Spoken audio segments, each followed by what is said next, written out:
coaching thought for the day. So I've said before about how as an instructional coach, you don't need to solve everybody's problems, like especially right away. But I'm just going to say you don't have to solve everybody's problems, period. There's a lot to be said for just letting somebody vent and unload and think out loud and not offering a solution at all.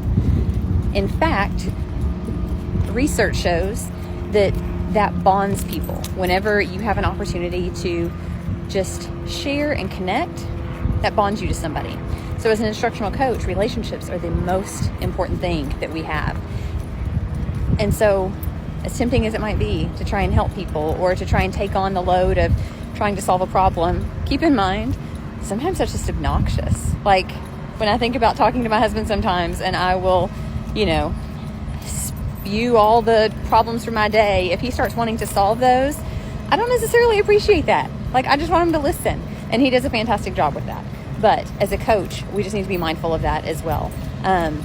Be that soft landing place for people, that you aren't trying to fix them or solve something.